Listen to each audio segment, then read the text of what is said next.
If you'd like to make your NFL games a little more interesting, you've come to the right place. It's the Even Money Podcast with Ross Tucker and Steve Fezzik.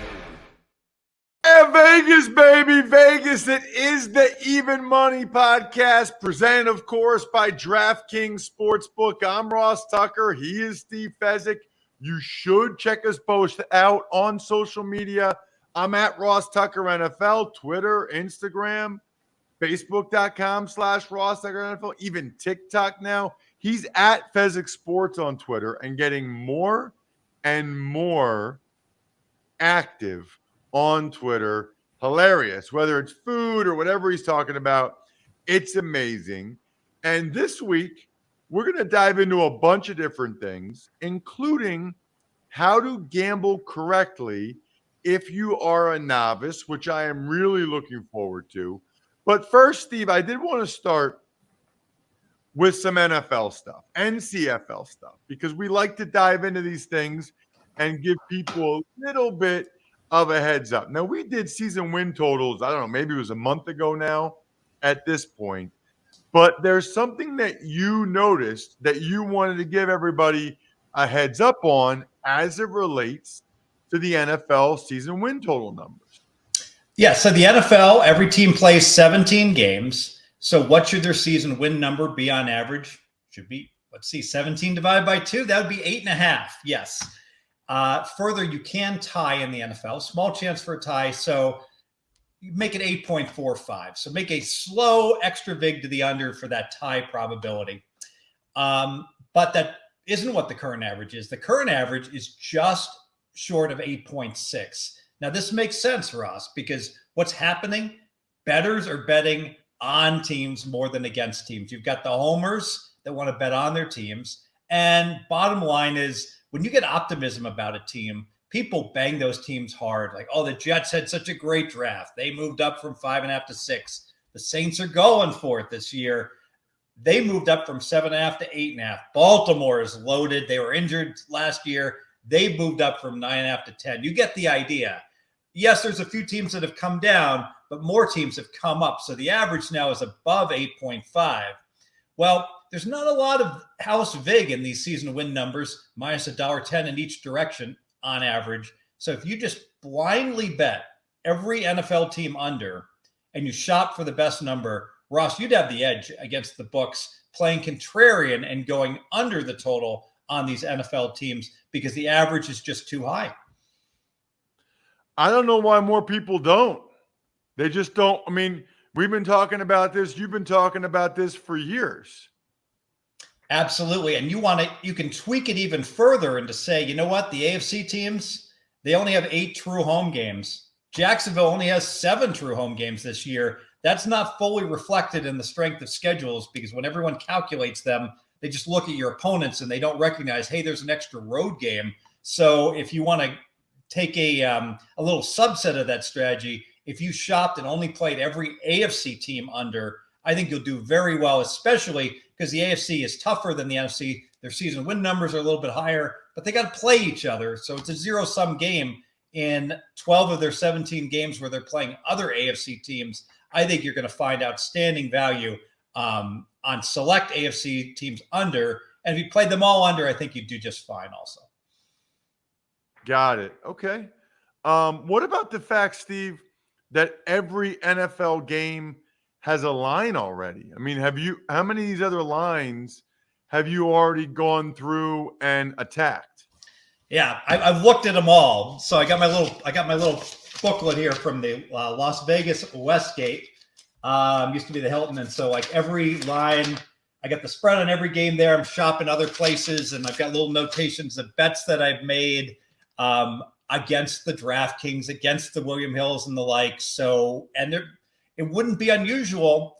There were some games where one place had 2.5 and one place had 3.5 on their lines. You'll never see that during the regular season, but differing opinions on the opening numbers. So really outstanding that all the books are putting these up. Not huge limits. Most places taking about 2,000 a crack, but certainly for the average person betting, that's they'd be more than happy to bet at that level. So solid, outstanding value playing the games of the year, even though incomplete and imperfect information. Could be injuries, could hurt me, could help me. Bottom line is locked in some really good bets.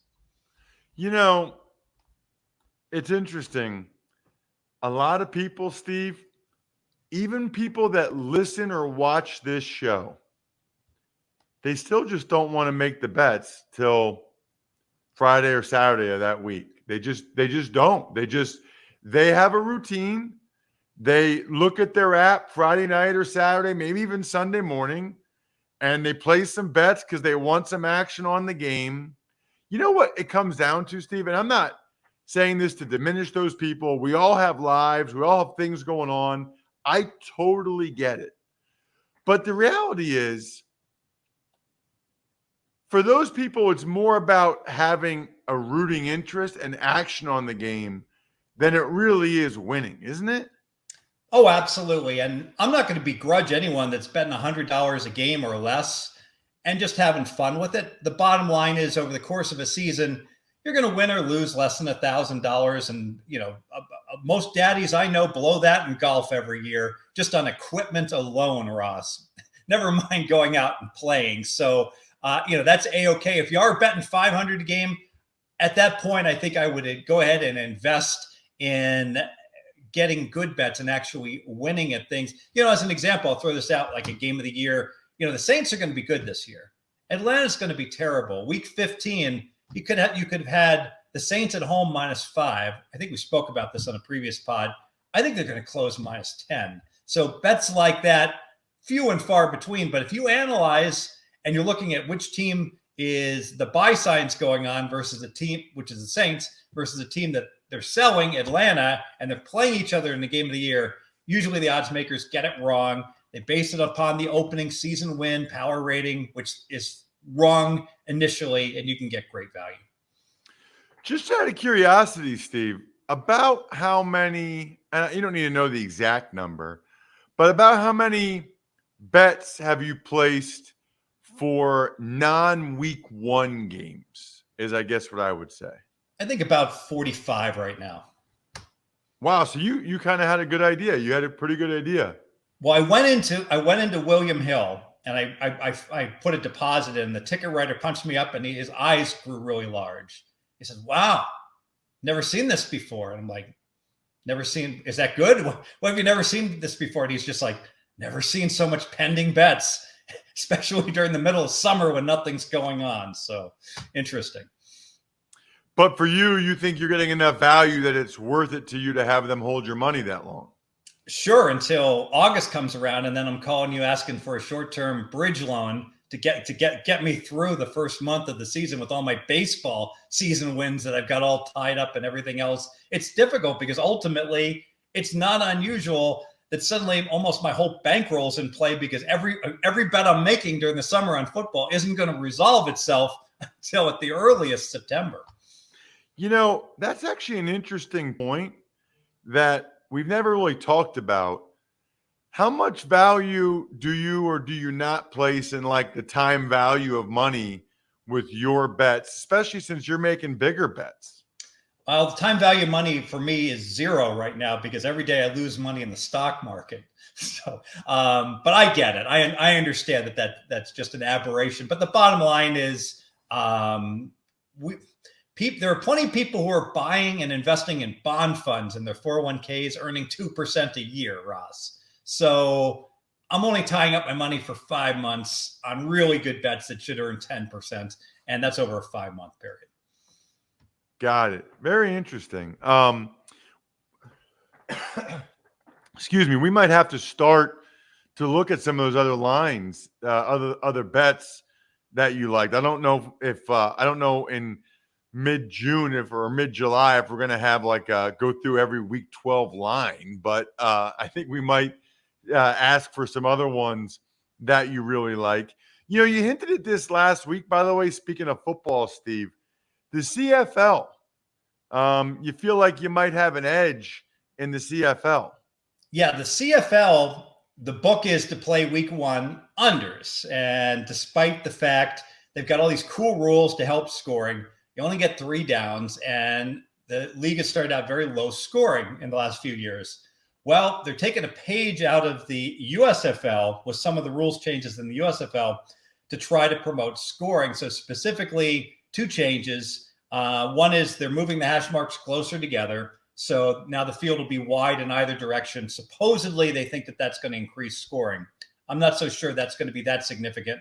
But what will be significant is that they're moving, the offenses are going to get to move 5 yards forward after every score. So you're going to start on the 40 instead of the 35 if the opponent chooses not to kick off. Or if they kick off, they got to kick off 5 yards deeper. Further, a problem the CFL always had is when a team was like on their own 2 yard line, it was optimal to take a safety because of the way the rules were. So after a safety, now you're going to have to go ahead and kick off 5 yards further back than you did before. That's going to promote more scoring. So the bottom line is those who have played CFL unders early in the year, be careful. There's going to be considerably more scoring. And I saw that with the USFL. They've changed the rules, and the average field position is much more like the 35 than the 25 to start. And it gives offenses so much confidence. I wanted to ask you about this, Ross. It sure seems like you're starting out on your own 35. It's like you've already gotten a first down. You're rolling, you're confident versus starting closer to your goal line. Natural conservatism on the first couple plays, right?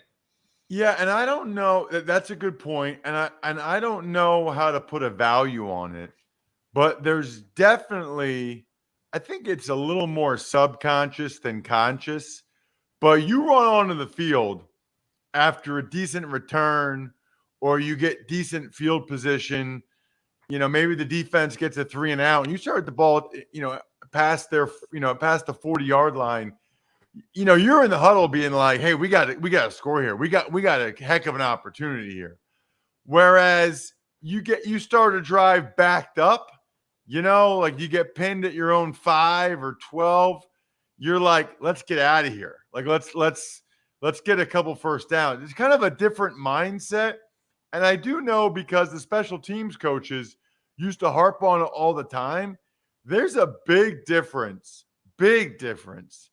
in, how often you score a touchdown or score at all starting at the 20 versus past the 30. I can't remember what it is, Steve. Maybe you know what it is, but it's a considerable difference, because you're always like, how much do special teams really matter? Well, those 10 yards make a big difference in your likelihood of scoring or not. And the extreme example is, like you mentioned, you get a turnover and you start at midfield. How often do we see it? First play, bomb. You feel like you're playing with house money. You got this great field position. It's so rare you see a team actually run that when they're 1st and 10 from their own 17-yard line, when you know what's coming. Here comes the 2-yard run, and now you're up against it, 2nd and 8 on your 19.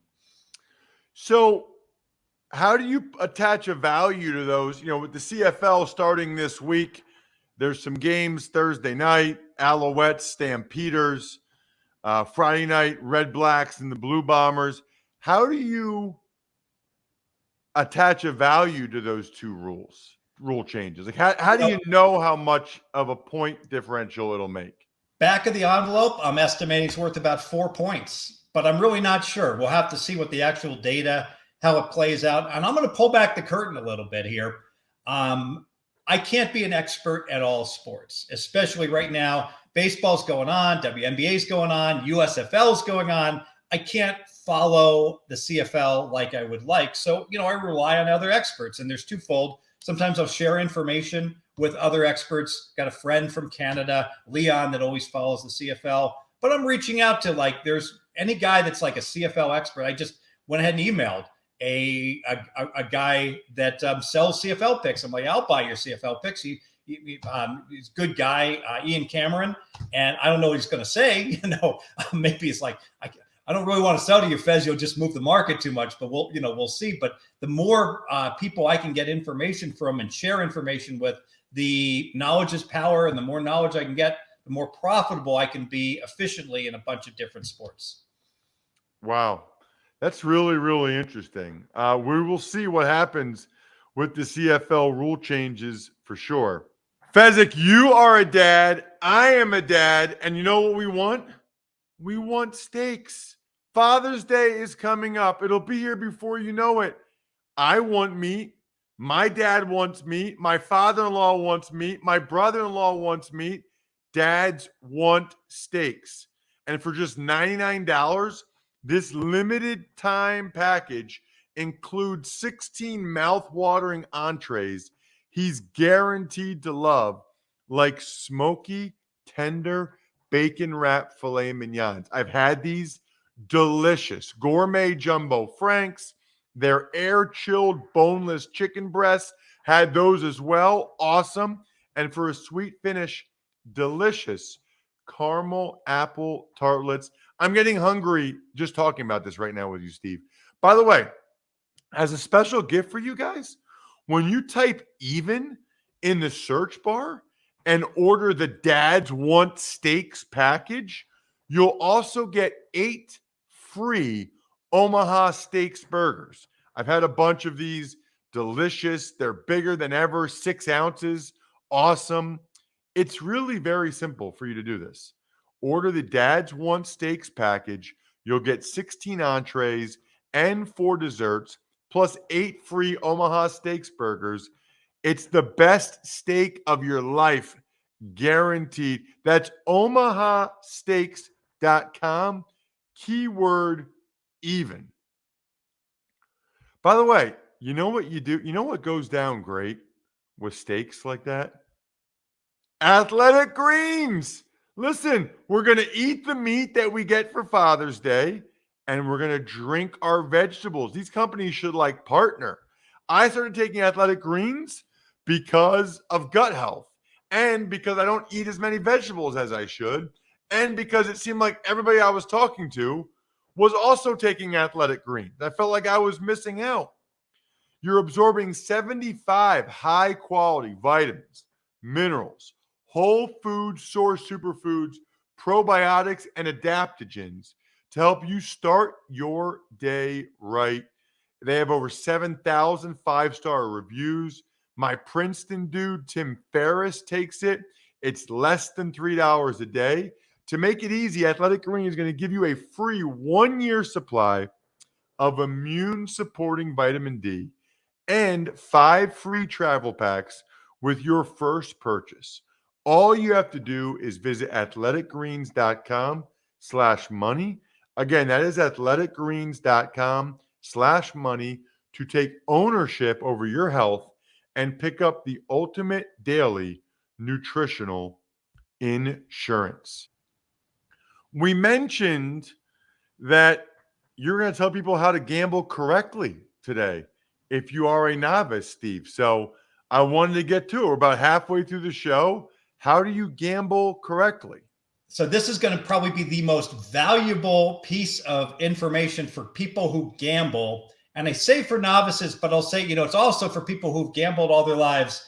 But I will tell you, Ross, they won't listen to me because they're set in stone of their ways. They got bad habits, and I doubt that they're going to change. But here's the bottom line. Numbers are out in all the different states in terms of what sports books hold. Now, a drunk baby who hasn't done his research yet that picks and bets straight up in sports loses at 4.5%, laying minus $1.10. The average adult loses at about twice that rate, 9%. That's what the books are holding across all the states. So it shows people just don't know how to gamble. They're having fun. They're picking things like Draymond Green to win the finals MVP, just basically setting their money on fire on various long shot bets. But the bottom line is sports gambling still is no good for the average person. You're at a 4.5% disadvantage. It's easy to play at less than a 1% disadvantage. And there's 2 vehicles to do so. You come to Vegas, craps, and take your odds. When you're just bet the pass line, take your 2 times odds. It's fun. You don't have to think. You don't even have to know how to play craps. If you've never played craps in your life, walk up and say, this dude Fezzik said I should be playing the pass line, taking my odds. I want to do that. I've never played. Help me. And they'll be more than happy, the craps dealers, to show you, how to do this. You're playing at a 0.6% disadvantage. What does that mean? If you're betting 25 a hand, you can play for 2 hours. You should lose about $50. All right. Now you'll win 1,000, you'll lose 1,200. It'll go back and forth, but you're basically drinking for free, having fun, having a good time. that's playing craps, 0.6%. So almost 0.5%. The same is true if you go to blackjack and you just go to the little gift shop and buy the basic strategy card, tells you what to do. You have to be able to read to employ the strategy. So, it's a little complicated. A third grader might struggle. Fifth grader should be able to do it. All right. So that means you've got ace 7. The dealer has a 9. You're like, I see. Left-hand column. My hand's ace 7. The dealer has a 9. It says hit. That makes no sense. I have 18. Doesn't matter if it makes sense or not. You just take your little finger and hit, because that's what the card tells you to do. If you do that on a good rules blackjack game, you're at about a 0.5% disadvantage. So you can play 200 hands, betting 25 a hand, you should lose $25. $25 every 2 hours. So it's absolutely the way to gamble, but that's not how people gamble, Ross. How do people gamble? They bet all the long shots on the craps table. They bet the hard ways. They play roulette, which is a 5.26% edge, 10 times as much. So remember when I just said you're going to lose $25 if you have a gambling session? If you play roulette, you're going to lose $250. Well, if you play Keno, that edge is 4 times higher, or slots. So now you're going to lose $1,000 in 2 hours gambling at the same levels. You can see how ludicrous it is that people choose the slots, the Keno, the roulette, or some of the other and any of the long shot bets, Caribbean stud, the blackjack side bets, crap side bets. Avoid all those. Just play the pass line, take your odds, or play basic strategy blackjack. Boom. Takes you 2 minutes to be ready to go. Just get the card in blackjack or bet the pass line with your odds and craps. You're done. No casinos would make any money off you. You're going to drink more in drinks than you're going to lose to them actually gambling. This is so interesting to me because, I don't play craps or blackjack. I don't go to casinos very often, but if I did, that's what I would do. I would take your advice right now because I know over time I'm not going to win. I just want to have the experience, the ambiance, and the free drinks. That's really interesting to me, Steve. So, question for you. This might be a dumb one, but that's okay. I've asked dumb questions before. Basic strategy card. Totally legal to have that and to use it and reference it? Absolutely, because the basic strategy card doesn't give you an edge against the casino. It just gets you close to a zero game. And what casinos have found is even people that use the card, they can have it. I've seen this all the time. They have it in front of them, Ross. They still mess up left and right. They get a pair of 7s and the card says split against a 4. They split. Bang, they get a 4 on their hand. It's time to double down. The card will say double. Of course, if you're allowed to double after split. Nope, there's in such a hurry, they hit the 11 instead of doubling down. So even with the card in front of them, which like I said, the average dedicated sharp 5th grader that's being told you have to follow this card, he'll get every one of them right. Not the adults. The adults can't even read, the card and they'll still mess it up. So why is that legal, but counting cards isn't? Because counting cards, the player actually gets the advantage. And so that's why it's really the dumbest rule ever. You can't have your cell phone at the blackjack table. They'll say, sir, you can't be looking at your phone while you're playing blackjack. And that's because there are programs that you would enter in each card as it was played, and it would tell you what the count was and how to play a hand optimally that are out there. Like they're worried about that. I can tell you this. The average card counter, it's much easier for him to keep it in his head than to be have a phone out and be punching in all the numbers. It would be too obvious. Now, having said that, back in the 1980s, before they made this illegal, there was a thing called a Fred. And a Fred was in your boot. You wear boots into the casino and you tap the card values with your teeth, with your feet. And then there'd be a little buzzer that would tell you whether to hit or stand and how much to bet based upon what the account was. So that was employed by some of the card counting teams of the 80s before they made it illegal to use any electronic device to gamble. That now it's certainly a cheating device. How do they know if you're counting cards or not? The number one tell is bet variance, that you go from betting very little to betting a whole lot, seemingly indeterminately. Like you could be losing and you're betting 25 a hand, and suddenly you throw out $400 after losing 4 hands in a row. An average gambler would almost never do that. But a card counter, if there was just like a ton of little cards, would say, okay, now the true counts +4. I have a big edge. I'm going to put out a big bet. And so then what happens then? If they believe you're counting cards, then what do they do? Still doesn't mean you win. There's plenty of people trying to count or counting unsuccessfully. Usually they'll have they'll go ahead and tape you, take a session or two of you, and have an expert assess whether they think you've got the better of it. If they think you're about a break-even player, they'll usually let you play. If it's clear they think you have a significant edge, in this day and age, they'll politely ask you not to play any more blackjack, but feel free to play any of the other games in the casino. You said in this day and age, what used to happen? Back in the late 70s, it wasn't like the movie Casino where they got they were going to chop off the guy's fingers and the like, or take a hammer to them. But there were some guys as late as the mid 80s that got beat up in back rooms. It pretty much all ended in the early 80s when the lawsuits became prevalent against the casinos. But anyone who was counting cards prior to 1980, when the mob was the investors in all these casinos, they were taking their life at risk. And pretty much all the old school guys have stories about how they were backroomed, arrested, or injured in one way or another prior to 1980. Wow. That's crazy, man. Have you ever had any incidents like that, Steve? The only instance that came the closest was I played a bunch of 18 parlay cards against the old Aladdin. It's Planet Hollywood now. And I won like 5 8-teamers. So it was like 45,000. And I went into cash. Attitude was not good. So I went in and just cashed one of them. Talk, delay, talk. They're asking me, how many more of these you got? And I've learned when I get asked that question, the answer is obvious. This is the only one. What's the only one I have right now? But they had looked at security. They knew I had 4 more. And finally, there was a big discussion. Begrudgingly, they paid me that one. And then as I'm walking out, security is walking behind me. They're like, sir. And I know I've been taught, like in blackjack, if someone does that, you head for the exit, you put your head down, you don't run, you walk briskly to the nearest exit. So I did that. I got out the exit in front of security without running.